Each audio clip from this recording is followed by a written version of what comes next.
Baik, kali ini kita akan membahas mengenai perbandingan trigonometri ya. Yang perlu diingat ini dulu ya, bahwa ada perbandingan trigonometri itu ada istilah pada segi diskusiku, ada istilah sisi miring, sisi depan, sisi samping, tergantung dari mana sudutnya. Kalau dari A berarti BC ini adalah sisi depan, sementara AC itu adalah sisi samping.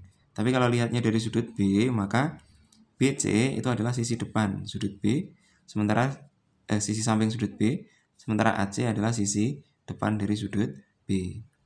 Sementara perbandingannya, sinus A adalah sisi depan A dibagi sisi miring, kosinus A itu sisi samping A dibagi sisi miring, tangan A itu sisi depan A dibagi sisi samping.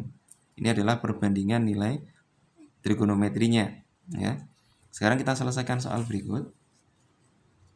Nah, pada segitiga ini sudut beta di atas ini ya.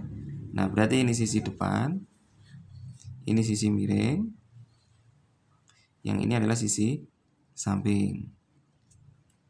Nilai sin A, sin adalah sisi depan, beta dengan sisi miring. Sisi depan beta nilainya adalah 12, sisi miringnya adalah 15. Berarti nilainya 12 per 15 atau disederhanakan maka jadinya 4 per 5. Jadi jawabannya adalah 4 per 5. Tentukan nilai kosinus K. Nah, ini K berarti status sudutnya ini adalah sisi depan, ini samping, sedangkan ini adalah sisi miring. Nah, sementara kosinus itu adalah sisi samping dari K banding sisi miring. Nilainya sama dengan sisi sampingnya belum ada, sisi miringnya sama dengan 2 akar 13. Nah, dari sini kita cari dulu untuk sisi miringnya ini ya, sisi sampingnya ya, menggunakan teorema Pythagoras.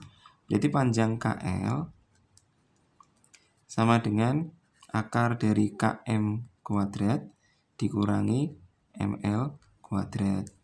Berarti nilainya sama dengan 2 akar 13 pangkat 2 dikurangi 4 pangkat 2. Ini hasilnya adalah 4 kali 13 yaitu 52 dikurangi 16.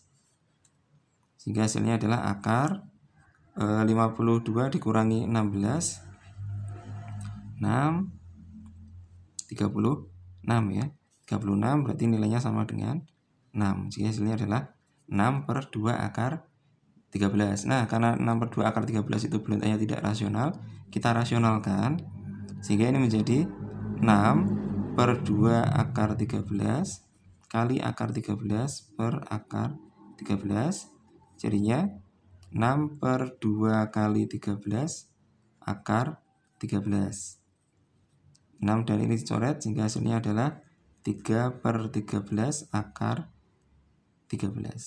Jadi jawabannya adalah E ya. Tentukan nilai kosinus dari sudut A. Nah, sudut A ini di atas, berarti ini sisi miring, ini sisi depan, ini sisi samping. Nah, kosinus itu perbandingan antara sisi samping dibagi dengan sisi miring. Samping miring, sampingnya nilainya 12 dibagi sisi miringnya adalah 20. Sehingga kalau disederhanakan dibagi 4 hasilnya adalah 3 per 5. Jadi jawabannya adalah 3 per 5. Oke. Nah, yang diminta adalah sekant dari X ya. X itu di sini ya. Berarti ini sisi depan, ini sisi samping, ini sisi miring. Sekant adalah kebalikan dari kosinus. Karena kosinus itu sisi samping dibagi sisi miring, maka sekant itu nilainya adalah sisi miring dibagi dengan sisi samping. Jadi sisi miringnya adalah 10, sisi sampingnya adalah 8. Disederhanakan jadinya 5/4 ya. 5/4. 5/4C ya. Ya, jadi sekan adalah kebalikan dari kosinus. Kalau kosinus sisi samping dibagi sisi miring, kalau sekan sisi miring dibagi sisi samping.